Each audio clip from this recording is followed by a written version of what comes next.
యేసే పరిష్కారము అనుదిన Bible study కార్యక్రమం ప్రేక్షకులందరికీ యేసుక్రీస్తు వారి కృపగల నామమున వందనాలు. ప్రభువునందు ప్రియ దేవుని బిడ్డలారా, నేటి దినము డాక్టర్ కారుపాటి శ్యాన్సాగర్ గారి ద్వారా బైబుల్ స్టడీలోని వాక్య ధ్యానమును కీర్తనల గ్రంథము నుండి ధ్యానం చేసుకుందాము. మీరందరూ బైబుల్తోనూ నోట్బుక్తోనూ సిద్ధపడి ఉంటే డాక్టర్ కారుపాటి శ్యాన్సాగర్ గారు ప్రార్థన చేసి ఈ దినపు వాక్య పరిచర్య చేస్తారు. ప్రభువునందు ప్రియ దేవుని బిడ్డలారా, నేటి వాక్య ధ్యానం కొరకు సహకారాన్ని ఇస్తున్న కుటుంబం ఏలూరు సత్యనారాయణపేట వాస్తవ్యులు శ్రీ బోడిక వీరభద్రరావు గారు, శ్రీమతి అమూల్య గారు, మేనగోడలు జ్యోతి గారు సహకారం ఇస్తున్నారు. ఈ ఎపిసోడ్ నిన్నటి దినం వీరు పంపించారు. ప్రభు ప్రార్థనకు జవాబిచ్చారు. రేపటి నుండి మాసాంతం వరకు ఎపిసోడ్ సహకారులు లేరు. ప్రభు అనుగ్రహించేట్లు ప్రార్థించండి. ఈనాటి ప్రార్థనలో బోడిక వీరభద్రరావు గారు, అమూల్య గారు, జ్యోతి గారి కొరకు ప్రార్థిద్దాం. మరియు వాక్య ధ్యానంలో దైవ సహాయం కొరకు వేడుకుందాం. ప్రార్థన. మమ్మలను మిక్కిలిగా ప్రేమిస్తున్న మా ప్రియ ప్రభు, మీకు వందనాలు. యేసే పరిష్కారం కార్యక్రమం ద్వారా వాక్యం వింటున్న ప్రతి ఒక్కరిని వాక్యం చేత తాకుమని ప్రార్థిస్తున్నాము. ఈనాటి ఎపిసోడ్కు సహకారం ఇచ్చిన మీ దాసులు వీరభద్రరావు గారు, అమూల్య గారు, జ్యోతి గారిని మీరు దీవించండి. ఈ దీన కుటుంబాన్ని హెచ్చించండి. వారి ప్రతి అవసరము తీర్చండి. హృదయవాంఛలను సిద్ధింపచేయండి. వీరి వలె అనేకులు ముందుకు వచ్చి ఈ మాసం అంతా సహకారం ఇవ్వటానికి కృప ఇవ్వండి. మీ కనికరం కొరకు ప్రార్థిస్తున్నాము. వాక్యము ద్వారా మాతో మాట్లాడండి.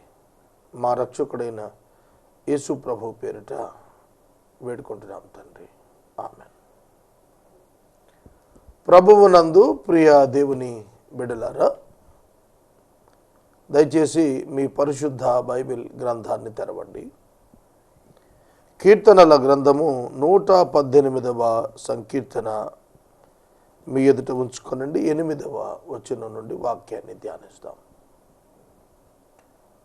118వ సంకీర్తనలో 8వ వచనం నుండి 12వ వచనం వరకు ఉన్న వాక్య భాగాన్ని చూస్తే, కీర్తనాకారుడు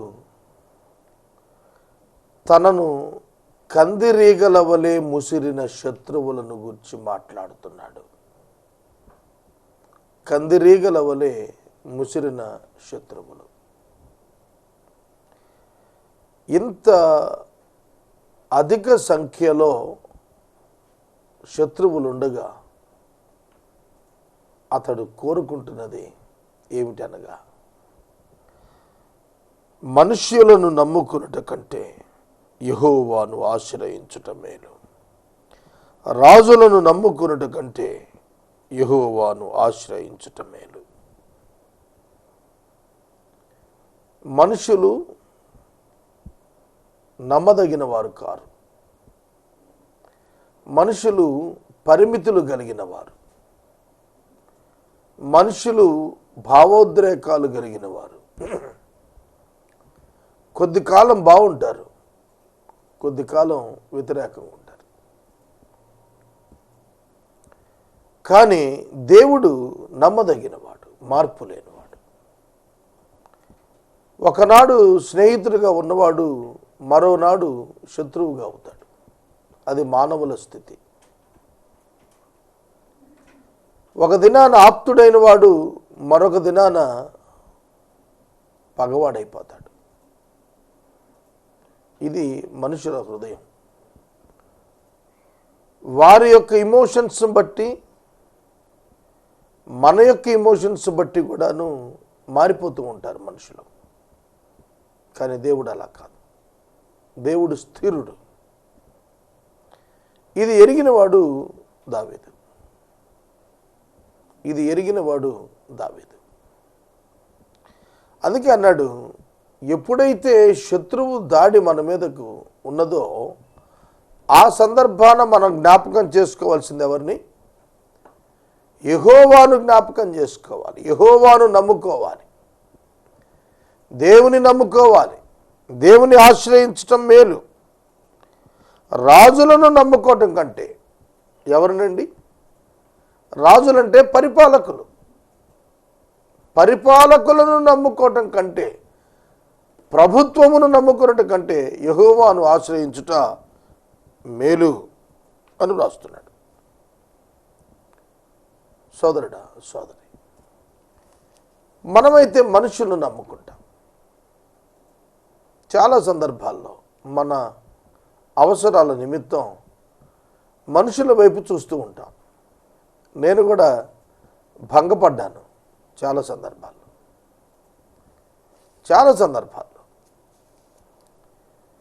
చాలా నమ్మకంగా చెబుతారు. ఇక ఇంతకంటే మనకు సోర్స్ అవసరం లేదనిపిస్తుంది. చివరికి వచ్చేటప్పటికి ఉట్టి చేతులు చూపిస్తారు. మనుషులు అంతే. మన వాళ్ళు ఎవరైనా అధికారులు ఉంటే బాగుంటుంది కదా, వాళ్ళు సహాయం చేస్తారు అని అనుకుంటారు సాధారణంగా మానవులు. లేదా మనవాడు ఉన్నత స్థానానికి వెళ్ళాడు, ఇక మనకు పర్వాలేదు అనుకుంటాడు. కానీ అవసరమైనప్పుడు భంగపాటు చెందుతూ ఉంటాడు. కనుక మనుషులైనా రాజులైనా పరిమితులు కలిగిన వారే.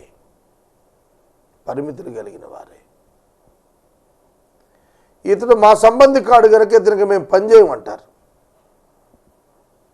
రాజులుగా ఉన్నవారు ఇతడు నాకు సపోర్టర్ కాదు కనుక నేను పనిచేయను అంటాడు. కానీ దేవుడు అలా కాదు. తన యొద్దకు వచ్చు ప్రతి వానికి ప్రతిఫలం ఇచ్చేటువంటి దేవుడు. అడుగుడి మీకు ఇవ్వబడును అన్నాడు, పరిమితులు లేవు. వెదకండి మీకు దొరుకుతుంది అన్నాడు, పరిమితులు లేవు. అబ్జెక్షన్స్ లేవు. వాక్యమే.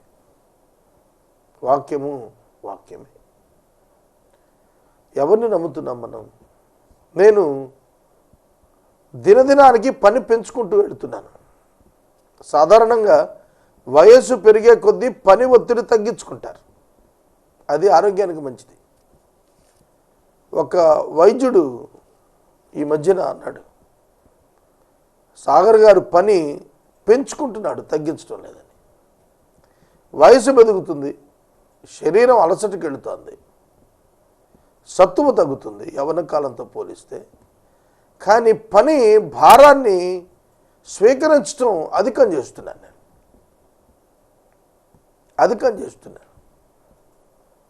అదే విశ్వాసికి ఉన్నటువంటి ఆధిక్యత, శక్తి. ప్రియమైన దేవుని బిడ్డలారా, దేవుణ్ణి ఆశ్రయించిన వారు ధన్యులవుతారు, దీవించబడతారు. వారు తమ శత్రువులను నిర్మూలన చేస్తారు. ఎటువంటి శత్రువైన దేవుని బిడ్డ ఎదుట మౌనంగా ఉండాల్సిందే. చేతులుడిగి చేష్టలుడిగి చూడాల్సిందే. మీ జీవితంలో మీరెవరిని ఆశ్రయిస్తున్నారు? మనుషులను ఆశ్రయించడం ఆమోదయోగ్యం కాదు. దేవుణ్ణి ఆశ్రయించటమే ఆమోదయోగ్యం. రాజులను ఆశ్రయించటం క్షేమం కాదు. రాజులను ఆశ్రయించటం కంటే యెహోవాను ఆశ్రయించటమే మేలు. పరిశుద్ధ బైబిల్ గ్రంథంలో ఆదికాండం 1వ అధ్యాయం 1వ వచనం నుండి ప్రకటన గ్రంథం చివరి అధ్యాయం చివరి వచనం 22వ అధ్యాయం 21వ వచనం వరకు ఉన్న వాక్యంలో centre verse of the Bible, వచనపూర్వకంగా సంఖ్యాపరంగా మధ్యలో ఉన్నటువంటి వచనం ఇది. సో ఎంత ఇంపార్టెంట్ వర్స్ అయి ఉంటుందో ఒకసారి చూడండి. God is ultimate in your life. God is final in your life. God is sovereign in your life. ఆయన నీ జీవితంలో అంతిమము, ఆయన సార్వభౌముడు నీ జీవితంలో. నీవు దేనికి భయపడవు, దేనికి వెరవవు. నీ శత్రువు ఎటువంటి శత్రువైనా, ఆర్థిక శత్రువైనా, ఆరోగ్యపరమైన శత్రువైనా, సమాజపరమైన శత్రువైనా, ఎటువంటి శత్రువైనా, మానసిక శత్రువైనా నీవెన్నడూ ఓటమి పాలు కావు. చూడండి, అన్యజనులు అందరూ నన్ను చుట్టుకొని ఉన్నారు. యెహోవా నామమును బట్టి నేను వారిని నిర్మూలన చేస్తాను. నలుదిశలను వారు నన్ను చుట్టుకుని ఉన్నారు. యెహోవా నామమును బట్టి నేను వారిని నిర్మూలన చేస్తాను. కందిరీగల వలె నా మీద ముసిరి ఉన్నారు. ముండ్లు కాల్చిన మంట ఆరిపి ఉన్నట్లు వారు నశించిపోయిరి. యెహోవా నామమును బట్టి నేను వారిని నిర్మూలము చేసేది. ఈ వచనాలు మీరు గమనిస్తే టెన్సెస్, కాలాలు ఇందులో మనం చూస్తే అన్యజనులందరూ నన్ను చుట్టుకొని ఉన్నారు. ఇప్పుడున్నారు. అర్థమవుతుందా? అన్యజనులు అన్నప్పుడు ఒక రాజుగా మాట్లాడుతున్నాడు కీర్తనాకారుడు. అన్య దేశాలు ఇశ్రాయేలు మీద దండెత్తటానికి ఎప్పుడు సిద్ధంగా ఉండేవి. సిరియనులు కానివ్వండి, ఫిలిస్తీన్లు కానివ్వండి, అమాలేకీయులు కానివ్వండి, అశూరియులు కానివ్వండి, ఎవరైనప్పటికీ ఎప్పుడు యుద్ధ వాతావరణమే. దావీదు యొక్క రాజరికం 40 సంవత్సరాల్లో పీస్ఫుల్ డేస్ లేవంటే నమ్మాలి మనం. ఎప్పుడు యుద్ధమే, ఎప్పుడు యుద్ధం, పోరాటం, పోరాటం. కొందరి జీవితాల్లో నిత్యం పోరాటమే. God's design for their life will be such. అలా చేస్తాడు. మరి ఏమిటో దేవుడు కొందరి జీవితాలను ఆ విధంగా రూపొందిస్తాడు. ఆ విధంగా రూపొందిస్తాడు. సోదరుడా, సోదరి, అటువంటి సందర్భాల్లోనే మన విశ్వాసం వెలుగులోకి రావాలి. మనం ఏదైతే నమ్మామో అది క్రియారూపం దాల్చాలి. శత్రువులందరూ నన్ను చుట్టుకొని ఉన్నారు. ప్రెజెంట్ టెన్స్లో చెబుతున్నాడు. ఇప్పుడు నన్ను చుట్టుకునే ఉన్నారు. వారిని నేనేం చేస్తాను తెలుసా? 3 సార్లు చెప్పాడు. యెహోవా నామమును బట్టి నేను నిర్మూలన చేస్తాను. నిర్మూలము అనే పదం సంపూర్ణముగా లేకుండా చేయుట, అక్షరాస్యత, నిరక్షరాస్యత నిర్మూలన. నిర్మూలము అనే పదం ఉనికి లేకుండా చేయటం. నిర్మూలించుట అంటే వేళ్లతో సహా పీకి పారేయటం. నా శత్రువులను యెహోవా నామమును బట్టి నేనే నిర్మూలన చేసేస్తా అన్నాడు. Confidence. Faith gives you the confidence. విశ్వాసము నీకు స్థిరమైన చిత్తాన్ని అనుగ్రహిస్తుంది, నిన్ను బలపరుస్తుంది, నిరీక్షణ కలుగజేస్తుంది, నీ జీవితానికి ఒక గమ్యాన్ని సూచిస్తుంది. నేను నా శత్రువులను నిర్మూలన చేస్తాను, ఉనికిలో లేకుండా చేస్తాను. దేన్ని బట్టి? నన్ను బట్టి కాదు. నేను చేసిన నిర్మూలన నేను కాదు చేసేది, యెహోవా నామాన్ని బట్టి. యెహోవా నామమును బట్టి ఎలా నిర్మూలిస్తాడు? నెంబర్ 1, బై ప్రేయర్, ప్రార్థన ద్వారా. ప్రార్థించుట ద్వారా దావీదు తన శత్రువులపై విజయాన్ని సాధించాడు. Number 2, by receiving the guidance from God. దేవుని నుండి చక్కటి నడిపింపును పొంది ఆ విధంగా నడిచి శత్రువులను నిర్మూలన చేశాడు. Number 3, with the help of his children. దేవుని యొక్క పిల్లలతో సహాయం తీసుకొని చిన్న సైన్యాలైన విశ్వాసంతో వెళ్ళి యుద్ధాలు చేసి నిర్మూలన చేశారు. అలాగన మనం కూడా మనలను ముసిరి ఉన్నటువంటి శత్రువులను ఇక్కడ వ్రాసిన మాట కందిరీగలు ముసిరినట్టు అన్నాడు. కందిరీగలు ముసిరితే దారుణంగా ఉంటుంది, చాలా కష్టంగా ఉంటుంది. ఏ పక్క నుంచి అది దాడి చేస్తుందో తెలియదు, అటు ఇటు తిరిగి చూసుకుంటుండాలి. ఒక్కటి కాదు, కందిరీగలు, ఈగలు అన్నాడు.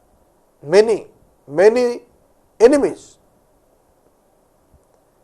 ఈ కందిరీగల దాడి తప్పించుకోవటానికి మనుషులు పరుగులు పెడతారు, కానీ అవి వదిలిపెట్టరు. కందిరీగలు, తేనెటీగలు, వీటి యొక్క దాడి దారుణంగా ఉంటుంది. ముసిరి ఉన్న కందిరీగలు ఒక ఆలోచన జ్ఞాపకం చేస్తాయి. ఏమిటంటే, ఆలోచనలు కందిరీగల్లా ముసిరాయి అంటారు. అంటే జుమ్మని నాదం చేస్తూ చెవుల మీద ఆ శబ్దం వినిపిస్తూ వేగంగా మీదకు వస్తుంది అనేది అర్థమవుతుంది. ఎటు నుంచి వస్తుందో అర్థం కాదనేది తెలుస్తుంది. అది కందిరీగ యొక్క లక్షణం. కనుక సమ్ టైమ్స్ మన యొక్క ఆలోచనలు కందిరీగల్లా ముసురుతాయి. యెహోవా నామమును బట్టి అనగా వాక్యమును బట్టి నిర్మూలన చేయాలి అలాంటి వాటిని. కొందరిలో ఆలోచనలు ముసురుతూ ఉంటాయి. ఒక వృద్ధుడు నాతో మాట్లాడుతున్నాడు, అయ్యా నన్ను చాలా చెడ్డ ఆలోచనలు ముసురుతున్నాయి అన్నాడు. ఒక యవనస్తుడు అన్నాడు, అయ్యా నన్ను భయాందోళనలు ఆలోచనలు ముసురుకుంటున్నాయి అన్నాడు. అవును, నీ ఆలోచనలు కందిరీగల వలె నీ ఆత్మపై దాడి చేస్తుంటాయి.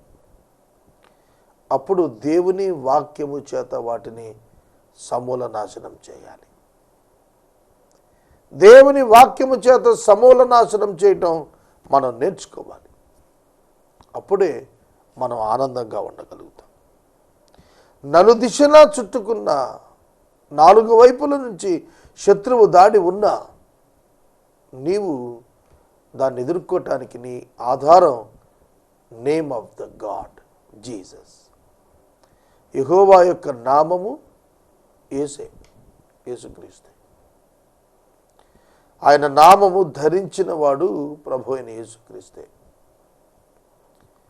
కనుక మనం అర్థం చేసుకోవాలి, యేసుక్రీస్తు ప్రభువును బట్టి మన శత్రువుపై మనకు విజయమని పాత నిబంధనంతా రాశాడు. మన ప్రధాన శత్రువైన అపవాది, మన ప్రధాన శత్రువైన మరణము, మన ప్రధాన శత్రువైన శరీరిచ్చలు, ఇవన్నీ కూడా యేసుక్రీస్తు ద్వారా నాశనమయ్యాయి. క్రీస్తు యొక్క శిలువ ద్వారా నాశనమయ్యాయి. అందుకే ఆయన ఆశ్రయించిన వారు పాపాన్ని జయించి శత్రువుని జయించి శ్రేష్టమైన వారుగా జీవించగలుగుతారు. ముండ్లు కాల్చిన మంట ఆరిపోయినట్లు వారు ఆగిపోతారు. చూడండి, ముండ్లు కాల్చిన మంట. ముండ్లు కాల్చిన మంట అని ఎందుకనంటే కందిరీగల్ని నశింప చేయటానికి పొగ పెడతారు. పొగ పెట్టేటప్పటికి కందిరీగలు వెళ్ళిపోతాయి. అలాగే తేనె తుట్టెల దగ్గర కూడాను వాటిని రీచ్ అవ్వటానికి చుట్టూతా తేనెటీగలు ఉంటాయి కనుక వాటికి దట్టమైన పొగ పెట్టేస్తే అవి పారిపోతాయి. అప్పుడు తేనె తుట్టు తెచ్చేసుకుంటారు. కనుక ముండ్లు కాల్చి మంటగా చేస్తే అది ఆరిపోయేటప్పటికి ఆ పొగకు అవి ఎట్లా వెళ్ళిపోతాయో అట్లా నా శత్రువులు నశించిపోయిరి పాస్ట్ టెన్స్ చెబుతున్నాడు. 10వ వచనంలో చుట్టుకుని ఉన్నారు ప్రెజెంట్ టెన్స్లో చెప్పాడు. 12వ వచనంలో నశించిపోయిరి నిర్మూలమైపోయారు అని చెప్పాడు. కనబట్టలేదు, ఇప్పుడు నశించిపోయారు, పారిపోయారు. ఏం జరిగింది ఈ మధ్యలో?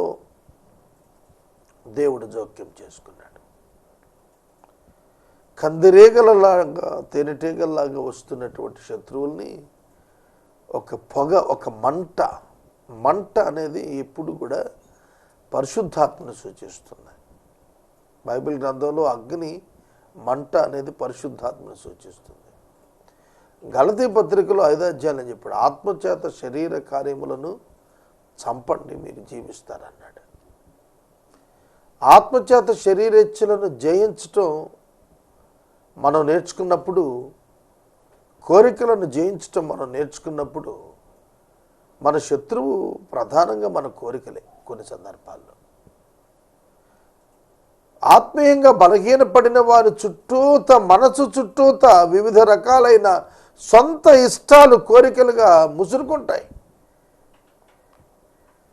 ఆ బలీయమైన కోరికల నుండి విడుదల పొందాలంటే పరిశుద్ధాత్మ శక్తి కావాలి, పరిశుద్ధాత్మని యొక్క మంట కావాలి, పరిశుద్ధాత్మని యొక్క అగ్ని కావాలి. ఇవన్నీ మనం వింటున్నప్పుడు దేవుని ఆత్మచేత లోకాన్ని, పాపాన్ని, శరీరాన్ని, మరణాన్ని జయించిన వారంగా ఉంటాం.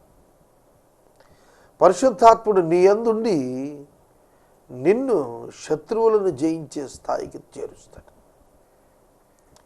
ఎవరి ద్వారా పరిశుద్ధాత్ముడు అనుగ్రహించబడుతున్నాడు? ప్రభువైన యేసుక్రీస్తునందలి విశ్వాసము ద్వారా. గలతీయులకు పౌలు గారు రాస్తూ, అవివేకులైన ఓ గలతీయులారా, దేనిని బట్టి మీరు దేవుని ఆత్మను పొందుకున్నారు? ధర్మశాస్త్ర సంబంధమైన క్రియల మూలముగానా, యేసుక్రీస్తునందలి విశ్వాసం మూలంగానా? ప్రభువైన యేసుక్రీస్తునందలి విశ్వాసము మూలముగా మీరు దేవుని యొక్క ఆత్మను కలిగి ఉన్నారు. కనుక యెహోవా నామమును బట్టి, అనగా యేసు ప్రభువును బట్టి, ఆయన ద్వారా అనుగ్రహించబడిన పరిశుద్ధాత్మను బట్టి, ఆ శక్తిని బట్టి నేను నా మీదకు లేచిన శత్రువులను నిర్మూలము చేయుదును. ఇట్స్ అ ఫెయిత్ స్టేట్మెంట్, విశ్వాసపూరితమైన వ్యాఖ్యానం ఇది. 3 సార్లు చెప్పాడు, నేను చేస్తాను, నిర్మూలన చేస్తా. Confidence in God. దేవుని యందు విశ్వాసం ఉన్న వాళ్ళలో ఒక బలమైనటువంటి కాన్ఫిడెన్స్ బిల్డ్ అవుతుంది. ఈ రాత్రి వాక్యం వింటున్నారు కదా, మీ యొక్క జీవితాలు యేసుక్రీస్తుపై ఆధారపడితే, మనుషులపై ఆధారపడద్దు, ఎవరో రికమెండ్ చేస్తారని ఆధారపడద్దు, ఎవరో హెల్ప్ చేస్తారని ఆధారపడద్దు. నీలో ఉన్న నీ దేవుని నీవు చూడొకసారి. ఓ విశ్వాసి, మోకరించు, ప్రార్థించు, నువ్వు విప్లవం చూస్తావు నీ జీవితంలో. ఒక స్థిరమైన చిత్తం నీకు ఏర్పడాలి. దేవుని యొక్క ఉద్దేశాలు నీవు లోకంలో నీ జీవితం ద్వారా తీసుకుని వెళ్ళగలగాలి. That is the goal in your life. విశ్వాసమునకు కర్తయును దాన్ని కొనసాగించువాడయున్న యేసు వైపు చూచు నీ ఎదుట ఉంచబడిన పందెములో ఓపికతో పరిగెత్తు. మరో 2 వచనాలు చదువుదాం. నేను పడునట్లు నీవు నన్ను గట్టిగా తోసితివి, యెహోవా నాకు సహాయము చేసేది. ఎవరితో మాట్లాడుతున్నాడు? నీవు నన్ను గట్టిగా దూసావని. ఎవరు మనల్ని పడగొట్టగలుగుతారు? మన అంగీకారాలే మనల్ని పడగొడతాయి. మనకు శోధన వస్తుంది, సాతానుడు శోధన వరకు తేగలడు, తోస్తాడు, శోధనతో తోస్తాడు. మనం బలహీనంగా ఉంటే పడిపోతాం. కొన్ని సందర్భాల్లో ఒక ఏరియాలో నేను చాలా స్ట్రాంగ్ ఉన్నాను అనుకుంటాం, అక్కడ పడిపోతాం. ప్రియమైన దేవుని బిడ్డలారా, నీవు పరిశుద్ధతలో స్ట్రాంగ్గా ఉండాలి, ఫైనాన్షియల్ ఇంటెగ్రిటీలో స్ట్రాంగ్గా ఉండాలి, నీ నోటి మాట విషయంలో చాలా స్ట్రాంగ్ ఉండాలి. మాట ఇస్తే వెనుతిరగద్దు, మాట ఇస్తే నెరవేర్చాలి, నష్టం చూడకూడదు. కనుక ఎప్పుడైతే నీవు స్ట్రాంగ్గా ఉండటానికి ప్రయత్నం చేస్తావో దాని మీదే సాతాను యొక్క అటాక్ ఉంటుంది. అర్థమవుతుందా? నేను పడేటట్లు నీవు నన్ను గట్టిగా దోశావు, యెహోవా నాకు సహాయం చేశాడు. యెహోవా నా దుర్గము, నా గానము, నా రక్షణాధారమైపోయాడు. సోదరుడా, సోదరి, ఆదికాండము 3వ అధ్యాయంలో అపవాది యొక్క ప్రథమ సంభాషణ స్త్రీతో కొనసాగింది. స్త్రీ యొక్క ప్రోత్సాహం, శోధనతో ఆదాము పడిపోయాడు. అపవాది డైరెక్ట్గా ఆదాం దగ్గరికి రాలా, హవ్వ దగ్గరికి వచ్చింది. కుయుక్తి గలవాడు. దేని చేత ఆదాముకు చెప్పిస్తే నమ్ముతాడో వింటాడో ఆమె చేత చెప్పించాడు. మీరు దేని చేత మీ ఇంటెగ్రిటీ విడిచిపెట్టేసుకుంటారో ఆ వ్యక్తి చేత చెప్పిస్తాడు మీకు. అదే సాతాను యొక్క యుక్తి. కనుక వాడు సామాన్యుడు కాడు. నిన్ను తోస్తాడు. నన్ను ఒక చాలా పెద్ద మతనాయకుడు, క్రైస్తవ మతనాయకుడు, బోధకుడు, చాలా గొప్ప వ్యక్తి నేను చెప్పుకున్నా. ఆయన ఒక తోపు దూశాడు, ఒక శోధనలో తీసుకొచ్చాడు. నేను చాలా క్యాజువల్గా దైవసేవకుడు కదా అని చెప్పి 2 అడుగులు ముందుకేశాను. ఆ తర్వాత బేరీ చేసుకుంటే ఎంత కన్ఫ్యూజన్, ఎంత రెస్ట్లెస్నెస్, ఎంత అవమాన భారం, ఎంత టెన్షన్, ఎట్లాంటి ఆర్థిక లాస్, నష్టం. నేను కూర్చొని ఆలోచించుకుని ఆ క్షణం నా ఓటమి అంచున ప్రార్థించాను. దేవా, నేను ఇక్కడ పడిపోయాను, నాకు అర్థమైందని. దేవుడు వితిన్ హాఫ్ అన్ అవర్లో ఒక ప్రవాహం చేసినట్లుగా సహాయం చేశాడు. ఎండిన నేల మీద ప్రవాహం వచ్చి పడితే ఎట్లుంటుందో అంతటి సహాయం పంపించాడు. అంతేకాదు, ఆ ఆర్థిక నష్టం కను తెరమరుగైపోయింది. అంతే. చూడండి, నేను మనవి చేస్తున్నాను, మిమ్మల్ని శోధించడానికి సాతానుడు ఎంచుకునే సాధనాలని ప్రియమైన వారు నువ్వు గౌరవించేవారు కావచ్చు. యథార్థత పోగొట్టుకోవద్దు.